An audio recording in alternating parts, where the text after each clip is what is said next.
So ಇವತ್ತು ನಾನು ಹಂಗೆ ಬೆಳಗ್ಗೆ ಎದ್ದು ಬ್ರೇಕ್ಫಾಸ್ಟ್ ರೈಡ್ ಹೋಗೋಣ ಅಂತ ಹೋಗ್ತಾ ಇದ್ದೀನಿ. ಹೂ ಸ್ಟಾಪ್ಡ್ ಯು? ನಿಮ್ಮನ್ನು ತಡೆದಿರುವವರು ಯಾರು? ಆಲ್ಮೋಸ್ಟ್ 11 days ಆಗ್ತಾನೆ ಬಂತು, ನಾನು ಯಾವ ವಿಡಿಯೋನು ಅಪ್ಲೋಡ್ ಮಾಡಿರಲಿಲ್ಲ. ಸೊ ಯಾಕೆ ಹಾಕಿರಲಿಲ್ಲ, ಅದ್ರ ರೀಸನ್ ಏನು ಅಂತಲೂ ಹೇಳ್ತೀನಿ. ಆ್ಯಂಡ್ ಅದ್ರ ಜೊತೆಗೆ ಇವತ್ತೊಂದು ಒಳ್ಳೆ ಬೈಕ್ ಬಗ್ಗೆ ರಿವ್ಯೂ ಮಾಡ್ತೀನಿ. ನಾನು ಏನು ವರ್ಕ್ ಮಾಡ್ತಿದ್ದೀನಿ, ನಮ್ಮ ಪ್ರೊಫೆಷನ್ ಏನು, ಅದ್ರ ಬಗ್ಗೆ ಅಷ್ಟು ವಿಡಿಯೋದಲ್ಲಿ ಹೇಳ್ತೀನಿ. ನಾನು ಫಸ್ಟ್ ವಿಡಿಯೋದಲ್ಲೇ ಹೇಳಿದ್ದೆ, ನಾನು ಈ ಯೂಟ್ಯೂಬ್ ಚಾನಲ್ ಓಪನ್ ಮಾಡ್ತಿರೋದಕ್ಕೆ ಮೇನ್ ರೀಸನ್ ಇರೋದೇ ಮೋಟೋ ವ್ಲಾಗಿಂಗ್ ಮಾಡ್ಬೇಕಂತಂದು. ಅದಕ್ಕಾಗಿ ನಾನು ಸ್ಟಾರ್ಟ್ ಮಾಡಿದೆ. ಬಟ್ ನಾನು ಇದ್ರ ಬೇಸಿಸ್ ಮೇಲೆ ವರ್ಕ್ ಮಾಡ್ತಿರುವಾಗ ನನ್ನ ಪ್ರೊಫೆಷನ್ ಏನಂತ ನನ್ನ ಬಗ್ಗೆ ಹೇಳ್ಕೊಂಡಿರಲಿಲ್ಲ. ನನ್ನ ಪ್ರೊಫೆಷನ್ ಏನು, ನಾನು ಏನು ವರ್ಕ್ ಮಾಡ್ತಿದ್ದೀನಿ ಅಂತ ಈ ವಿಡಿಯೋದಲ್ಲಿ ಹೇಳ್ತೀನಿ. ಬೇಸಿಕಲಿ ನಾನು ಇಂಟೀರಿಯರ್ ಡಿಸೈನರ್ ಆಗಿ ವರ್ಕ್ ಮಾಡ್ತಿದ್ದೀನಿ ದಾವಣಗೆರೆಯಲ್ಲಿ.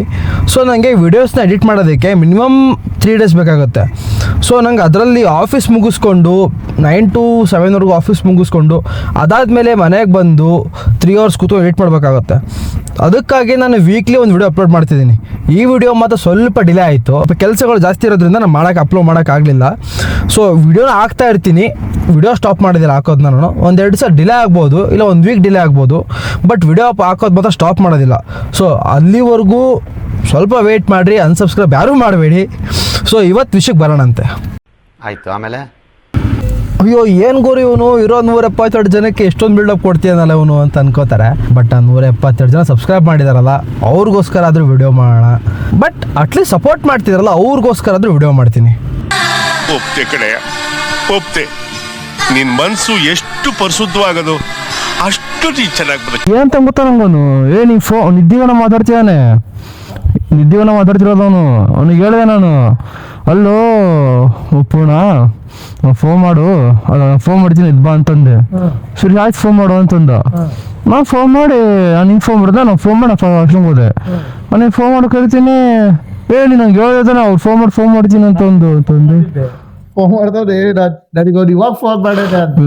ಅಲ್ಲ ನನ್ನ ಮಗ ವಾದಿ ಬಂದ ಬ್ರೋ ಪೆಟ್ರೋಲ್ ಹಾಕ್ಬೇಕು ನನ್ನ ಗಾಡಿಗೆ.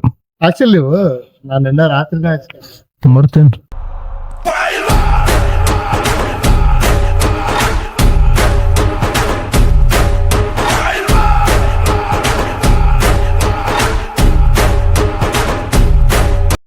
ವಿಡಿಯೋ ಮಾಡ್ದ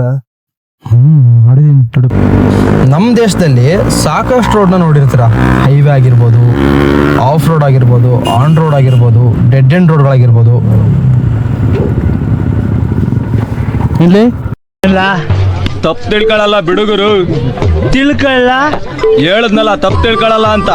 ಒಂದ್ಸಲ ತಿಳ್ಕೊಂಡ್ ನೋಡು, ಒಳ್ಳೆ ಅನಾಸಿ ಇರ್ಲಿ ತಿಳ್ಕೊಳ್ಳು. ಕುಯ್ದು ಬಿಡ್ತೀನಿ. ಈ ನಮ್ಮ ಸರ್ಕಾರ ನೋಡಿದ್ರೆ ಸ್ಮಾರ್ಟ್ ಸಿಟಿ ಮಾಡ್ತೀವಿ ಹಂಗೆ ಹಿಂಗೆ ಅಂತೆಲ್ಲ ಹೇಳ್ತಾರೆ. ಬಟ್ ರೋಡ್ ನೋಡಿದ್ರೆ ಆಫ್ ರೋಡ್ ಇದ್ದಂಗೆ ಇರುತ್ತೆ. ಅದಕ್ಕೆ ಪ್ರಿಪೇರ್ ಮಾಡಿದ್ರೆ ಅಂತ ಕಾಣುತ್ತೆ. ಎಲ್ಲಿ ನೋಡಿದ್ರು ರೋಡ್ ಪ್ಯಾಚ್ ವರ್ಕ್ ಅಂತೆ, ಇಲ್ಲ ಒಂದ್ ಸೈಡ್ ರೋಡ್ ವರ್ಕು, ಇಲ್ಲ ಚೆನ್ನಾಗಿರೋ ರೋಡ್ನ ಕಿತ್ತಾಕ್ತಾರೆ, ಕೇಳಿದ್ರೆ UG ವರ್ಕ್ ಅಂತ ಹೇಳ್ತಾರೆ. ಒಂದು ಡ್ರೈನೇಜ್ ಪ್ಲಾನ್ಸ್ ಇರೋದಿಲ್ಲ, ಒಂದು ಸೈಡ್ ಡಿಗ್ಗಿಂಗ್ ಆಗಿದ್ರೆ ಇನ್ನೊಂದು ಸೈಡ್ ಸ್ಪೀಡ್ ಬ್ರೇಕರ್ ಹಾಕಿರ್ತಾರೆ. ಅದಕ್ಕೆ ರೋಡ್ ಬದಲಿಗೆ ಗಾಡಿನೇ ಕಾಂಪ್ರಮೈಸ್ ಆಗೋಣ, ಈ ಥರ ಅಡ್ವೆಂಚರ್ ಬೈಕ್ನ ಲಾಂಚ್ ಮಾಡಬೇಕಾಗತ್ತೆ. ಬಂದಿರೋದು ಖುಷಿ ಇದೆ ಇವತ್ತು ನಿಮಗೆ? ಖುಷಿ ಅಂತ ಹೇಳ್ಬೋದು, ದುಃಖ ಅಂತಾನೆ ಹೇಳ್ಬೋದು. ಸಹಯೋಗಿಗಳು ಸಹಜ ಏನಂತಾರೆ, ಜೊತೆಗೆ ಅಡ್ಡಾಡೋ ಹುಡುಗರು ಓಲ್ಡೇಜಿಗೆ ಹೋಗ್ಬಿಟ್ಟಿದ್ದಾರೆ. ಯಾರಿಗೂ ಆ ಎಂಥೂಸಿಯಾಸಮ್ ಇಲ್ಲ, ಆ ಉತ್ಸಾಹ ಇಲ್ಲ. ಎಲ್ಲರೂ ಏನಂತಂದ್ರೆ ಎಲ್ಲ ಕಂಡು ಮನೆ ಮಲ್ಕೋಬೇಕು, ಹೊರ ಪೂರ್ತಿ ಕೆಲಸ ಮಾಡ್ತಾರೆ. ರಿಫ್ರೆಶ್ ಆಗಂಬರ್ರು ಅಂತಂದ್ರೆ ಇಲ್ಲಪ್ಪ ನಮಗೆ ಮಕ್ಕೋಬೇಕು, ನಿದ್ದೆ ಮೇನು ಅಂತಾರೆ. ಈಗ ಅವ್ರ ಪಾಡಿಗೆ ಅವ್ರಿಗೆ ಬಿಟ್ಬಿಟ್ರೆ ಇನ್ನೊಂದ್ ಸ್ವಲ್ಪ ಹಿಂಗ ಸಾಯ್ತಾರೆ, ಮಣ್ಣಾಗಿ ಬರೋದಷ್ಟೇ. ನಾನು ಇವತ್ತು ಹಿಮಾಲಯನ್ ಬೈಕ್ ಬಗ್ಗೆ ರಿವ್ಯೂ ಮಾಡ್ತಿದ್ದೀನಿ.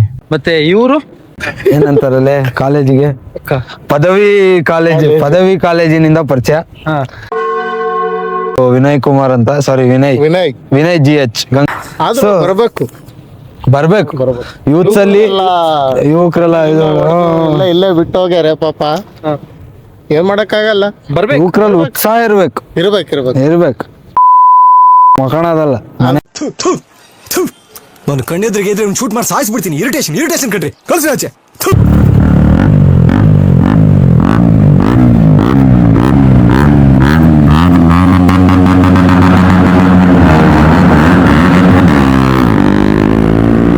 Hey, I've seen this one. This is a classic. Himalayan bike ನ ಯಾಕೆ ಲಾಂಚ್ ಮಾಡಿದ್ರು ಅಂತ ಒಂದು ಸಣ್ಣ ಕತೆ ಹೇಳ್ಬಿಡ್ತೀನಿ. ಇಂಡಿಯಾಗೆ ಸೂಟ್ ಆಗೋ ರಿಯಲ್ ಅಡ್ವೆಂಚರ್ ಬೈಕ್ ಇರಬೇಕಿತ್ತು ಅಂತಂದು 2015ರಿಂದ 2016 ಟೈಮ್ ಅಲ್ಲಿ ನಮ್ಮ ಇಂಡಿಯಾದಲ್ಲಿ proper affordable adventure bike market ಅಲ್ಲಿ ಇರಲಿಲ್ಲ. 2015ರಿಂದ 2016 ಟೈಮ್ ಒಳಗೆ ಈ ಬೈಕ್ ಲಾಂಚ್ ಆಯ್ತು. BMW GS ಅಂತ ಇತ್ತು, ಟ್ರ್ಯಾಮ್ ಟೈಗರ್ ಇತ್ತು. ಸೊ ಆ ತರ ಗಾಡಿಗಳಿದ್ವು. ಬಟ್ ಅವೆಲ್ಲ ಹೈ ಕಾಸ್ಟ್ ಮೇಂಟೆನೆನ್ಸ್ ಆಗಿತ್ತು. ಅದು ಜನಕ್ಕೆ ಅಫೋರ್ಡ್ ಮಾಡಕ್ ಆಗ್ತಿರ್ಲಿಲ್ಲ, ಮತ್ತೆ ಅದು ಮೇಂಟೈನ್ ಮಾಡಕ್ ಕೂಡ ಆಗ್ತಿರ್ಲಿಲ್ಲ. ಅಫೋರ್ಡಬಲ್ ಅಡ್ವೆಂಚರ್ ಬೈಕ್ ಇರ್ಬೇಕಂತಂದು ಈ ಗಾಡಿ ಲಾಂಚ್ ಮಾಡ್ಬೇಕಾಯ್ತು. ಜನ ಟೂರಿಂಗ್ ಮಾಡಕ್ ಸ್ಟಾರ್ಟ್ ಮಾಡಿದ್ರು. ಬಟ್ ಅವ್ರು ಯೂಸ್ ಮಾಡ್ತಿದ್ದ ಬೈಕ್ಸ್ ಗಳೆಲ್ಲ ಫುಲ್ ಮಾಡಿಫೈಡ್ ಗಾಡಿಗಳು ಯೂಸ್ ಮಾಡ್ತಿದ್ರು. ಪಲ್ಸರ್ ಅಂತೆ, ಕರಿಷ್ಮಾ ಆ ತರ ಗಾಡಿಗಳನ್ನ ಯೂಸ್ ಮಾಡ್ತಿದ್ರು. ಸೊ ರಾಯಲ್ ಎನ್ಫೀಲ್ಡ್ ಅವರು ಇಂಡಿಯನ್ ರೋಡ್ಸ್ ಗಂತಂದು, ಹೈವೇಗೆ, ಮೌಂಟೇನ್ಸ್ ಗಂತು ಎಲ್ಲದಕ್ಕೂ ಹ್ಯಾಂಡಲ್ ಮಾಡಬೇಕು ಅಂತ ಬೈಕ್ ಇರಬೇಕು ಅಂತಂದು ಈ ಗಾಡಿ ಲಾಂಚ್ ಮಾಡಿದ್ರು. ಇಂಡಿಯನ್ ರೋಡ್ ಕಂಡೀಷನ್ಸ್ ನೋಡಿದ್ರೆ ಸ್ಮೂತ್ ರೋಡ್ಸ್ಗಿಂತ ಗುಂಡಿ ರೋಡ್ಗಳೇ ಭಾಳ ಮತ್ತೆ ಹಳ್ಳಿ ರೋಡ್ಗಳು ಭಾಳ. ಅದಕ್ಕಾಗಿ ಈ ಗಾಡಿ ಲಾಂಗ್ ಸಸ್ಪೆಷನ್ ಟ್ರಾವೆಲ್ ಮತ್ತು 21 ಇಂಚಿಂದು ಫ್ರಂಟ್ ವೀಲ್ ಟೈರ್ ಕೊಟ್ಟಿದ್ದಾರೆ. ಇನ್ನು second reason, touring culture growth ಆಗ್ತಾ ಹೋಯ್ತು. 2014ರಿಂದ 2016 ಟೈಮಲ್ಲಿ ಲೇ ಲದಾಖ್, ಸ್ಪಿಟಿರೈಡ್ಸ್ ಅಂತೆ ಟ್ರೆಂಡ್ ಆಗ್ತಾ ಸ್ಟಾರ್ಟ್ ಆಯ್ತು. ಬಟ್ ಬೈಕ್ಗಳು over heating, power loss, comfort issue start ಆಯ್ತು. ಲೋ ಇಂಜಿನ್ ರೇವ್ ಇದ್ರೂ ಕೂಡ ಹೈ ಟಾರ್ಕ್ ಟ್ಯೂನಿಂಗ್ ಇದೆ. ಸೊ ಹೈ ಆಲ್ಟಿಟ್ಯೂಡ್ ಅಲ್ಲಿ ಕೂಡ ಸ್ಟೇಬಲ್ ಪರ್ಫಾರ್ಮೆನ್ಸ್ ಕೊಡುತ್ತೆ ಈ ಗಾಡಿ. ಇನ್ನು ಮೂರನೇ ರೀಸನ್ನು, ಬಿಗಿನರ್ಸ್ಗೆ ಈಸಿ ಅಡ್ವೆಂಚರ್ ಇರಬೇಕು, ಅವ್ರಿಗೆ ಬೈಕ್ ಓಡಿಸೋದಕ್ಕೆ ಒಂದು ಕಾನ್ಫಿಡೆನ್ಸ್ ಬರಬೇಕು ಅಂತಂದು ಈ ಬೈಕ್ನ ಲಾಂಚ್ ಮಾಡಿದರು. ಫಸ್ಟ್ ಡಬಲ್ ಸ್ಟ್ಯಾಂಡ್ ಹಾಕ್ಬಿಡಂಗೆ ಗಾಡಿದು. ಆ್ಯಂಡ್ ಗಾಡಿ ಅಫಿಷಿಯಲ್ ಆಗಿ ಜನರೇಷನ್ 1, ಜನರೇಷನ್ 2 ಅಂತ ಡಿವೈಡ್ ಮಾಡಲಿಲ್ಲ. ಅದೇ ನೀವು 2023ರಲ್ಲಿ ನೋಡೋದಾದ್ರೆ BS6 ಫೇಸ್ 2 ಅಂತಾನೆ ಕರಿಬಹುದು ನಾವು. ECU ಚೇಂಜಸ್ ಮಾಡಿದ್ರು. ECU ಅಂತಂದ್ರೆ ಎಲೆಕ್ಟ್ರಾನಿಕ್ ಕಂಟ್ರೋಲ್ ಯೂನಿಟ್ ಅಂತ. ಬಟ್ ಎಮಿಷನ್ ವೈಸ್ ಅಪ್ಡೇಟ್ ಮಾಡ್ತಾ ಬಂದ್ರು. ಆಮೇಲೆ ಹಿಮಾಲಯನ್ 411 ನ ಡಿಸ್ಕಂಟಿನ್ಯೂ ಮಾಡಿ ಹಿಮಾಲಯನ್ 450 ಲಾಂಚ್ ಮಾಡಿದ್ರು. ಪವರ್, ಪರ್ಫಾರ್ಮೆನ್ಸ್ ನ ಇನ್ಕ್ರೀಸ್ ಮಾಡಿದ್ರು. ಬೈಕ್ ಎಂಡಿಂಗ್ ಲೈನ್ ಹೇಳೋದಾದ್ರೆ ಜನರೇಷನ್ ಮಾತ್ರ ಅದರಲ್ಲಿ ಕಂಟಿನ್ಯೂಸ್ ಅಪ್ಗ್ರೇಡ್ ಇಂದ ಒಂದು ಡಿಪೆಂಡಬಲ್ ಅಡ್ವೆಂಚರ್ ಬೈಕ್ ಆಗಿ ಇವಾಲ್ವ್ ಆಯ್ತು. ನೀವೇನಾದ್ರೂ ಈ ಗಾಡಿ ತಗೊಳ್ಳೋದಿದ್ರೆ 4 ಜನಕ್ಕೆ ಕೇಳಿ ತಗೊಳ್ಳಿ. 4 ಅಡ್ವಾಂಟೇಜಸ್ ನೋಡಿ, ಒಂದು 4-5 ಡಿಸ್ಅಡ್ವಾಂಟೇಜಸ್ ನೋಡ್ಬಿಟ್ಟು ಈ ಗಾಡಿ ತಗೊಳ್ಳಿ. ಅದಾದ್ಮೇಲೆ ಚಾಯ್ಸ್ ಮಾಡಿ ಗಾಡಿ ತಗೋಬೇಕೋ ಬ್ಯಾಡ್ಬೋ ಅಂತಂದು. ಇದ್ರಲ್ಲಿ ಎಕ್ಸ್ಟ್ರಾ ಟ್ರಾಶ್ ಗಾರ್ಡ್ ಹಾಕ್ತಾರೆ, ಇದನ್ನ ಎಕ್ಸ್ಟ್ರಾ ಕೊಟ್ಟು ತಗೋಬೇಕಾಗುತ್ತೆ. ಅಂಡ್ ಇದ್ರಲ್ಲಿ ಹ್ಯಾಂಡಲ್ ಬಾರ್ ಹಾಕ್ಸಿದ್ದಾರೆ. ಈ ಹ್ಯಾಂಡಲ್ ಬಾರ್ ಏನಕ್ಕೆ ಯೂಸ್ ಅಂದ್ರೆ ಲಾಂಗ್ ಜರ್ನಿ ಮಾಡುವಾಗ ಈ ಹ್ಯಾಂಡಲ್ ಬಾರ್ ಬಾಡಿ ಪೇನ್ ಬರೋದಿಲ್ಲ. ಅಂಡ್ ಕೈ ಪೂರ್ತಿ ಸ್ಟ್ರೇಟ್ ಹಿಡ್ಕೊಂಡು ಓಡಿಸ್ಬೋದು ಗಾಡಿನ. ಟೈರ್ ಸೆಕ್ಷನ್ ಬಂದ್ಬಿಟ್ಟು ನಿಮಗೆ 90 ಸೆಕ್ಷನ್ 70 ಇಂಚಸ್ ಟೈರ್ ಕೊಡ್ತಾರೆ. ಅದಕ್ಕೆ ಇದು ಟ್ಯೂಬ್ ಟೈರು, ಟ್ಯೂಬ್ಲೆಸ್ ಕೊಡಬೇಕು. ಅಪ್ಗ್ರೇಡ್ ಆಗಿಲ್ಲ, ರಾಯಲ್ ಎನ್ಫೀಲ್ಡ್ ಅಪ್ಗ್ರೇಡ್ ಆಗಿಲ್ಲ. ಮೋನೋ ಸಸ್ಪೆನ್ಷನ್ ಕೊಟ್ಟಿರ್ತಾರೆ ಗಾಡಿಗೆ. ಸಾಕಷ್ಟು ಜನ ಈ ಗಾಡಿ ತಗೊಂಡು ಆಫ್ ರೋಡಿಂಗ್ ಮಾಡಕ್ ಹೋಗ್ತಾರೆ. ಆಕ್ಚುಲಿ ಆಫ್ ರೋಡಿಂಗ್ ಮಾಡೋದಕ್ಕೆ ಈ ಗಾಡಿನ ಮಾಡಿಲ್ಲ. ಓವರ್ ಆಲ್ ಹೇಳ್ಬೇಕಪ್ಪ ಅಂದ್ರೆ ಈ ಗಾಡಿನ ಮಾಡಿದ್ದು ಯಾವ ಪಂಚರ್ ಪ್ರಪೋಸ್. ಅಂಡ್ ಇದು ಅಡ್ವೆಂಚರ್ ಬೈಕ್. ಇದಕ್ಕೆ ಚೈನ್ ಸ್ಪ್ರಾಕೆಟ್, BPR ಕಿಟ್ ಹಾಕ್ಸಿದ್ದಾರೆ. ಎಕ್ಸ್ಟ್ರಾ BPR ಕಿಟ್ಟು ಲಾಂಗ್ ಡ್ರೈವ್ಗೆ. ಅಂಡ್ ಇದ್ರದ್ದು ಬಿಲ್ಡ್ ಕ್ವಾಲಿಟಿ ತುಂಬಾ ಚೆನ್ನಾಗಿ ಬರುತ್ತೆ. 411cc single cylinder air cooled engine ಇದೆ. LS410 ಇಂಜಿನ್ ಅಂತ ಕರೆಯೋದು ಇದಕ್ಕೆ. ಇದರಲ್ಲಿ 24.3 ಹಾರ್ಸ್ ಪವರ್ ಕೊಟ್ಟಿದ್ದಾರೆ, 32 ನ್ಯೂಟನ್ ಮೀಟರ್ ಟಾರ್ಕ್ ಕೊಟ್ಟಿದ್ದಾರೆ. ಅದಕ್ಕೆ ಹಿಮಾಲಯನ್ ಟಾಪ್ ಸ್ಪೀಡ್ ಗಿಂತ ಲೋ ಟಾರ್ಕ್ ಮೇಲೆ ಫೋಕಸ್ ಜಾಸ್ತಿ ಇದೆ. ಪೂರ್ಣ ಈ ಗಾಡಿ ಬಗ್ಗೆ ನಿಂಗೆ ಏನ್ ಅನ್ಸುತ್ತೆ? ನನಗೆ ಭಾಳ ಜನ ಕೊಟ್ಟಿಲ್ಲ, ಅದು ಸಿಟ್ಟೈತೆ. ಯಾಕೆ ಓಡ್ಸಕ್ ಬರಲ್ಲ ಅಂತಾನೆ? ಅವ್ರಿಗೇನಿದ್ರು ಅಂಟಾರ. ಅದಕ್ಕಂತಾನೆ ರಾಯಲ್ ಎನ್ಫೀಲ್ಡ್ ಅವರು ತುಂಬಾ ತಲೆ ಕೆಡ್ಸ್ಕೊಂಡು ಹೈಟ್ ಇಲ್ದಿರೋರಿಗೆ ಪಾಪ ಮತ್ ನೇಣಿಗೆ ಹಾಕಬಾರ್ದು ಅಂತ ಹೇಳಿ ಅವ್ರಿಗೆ ಲೆವೆಲ್ಗೆ ತಕ್ಕಂಗೆ ಅಂಟಾರ. ಅದು ಗದೆ ಅಲ್ಲ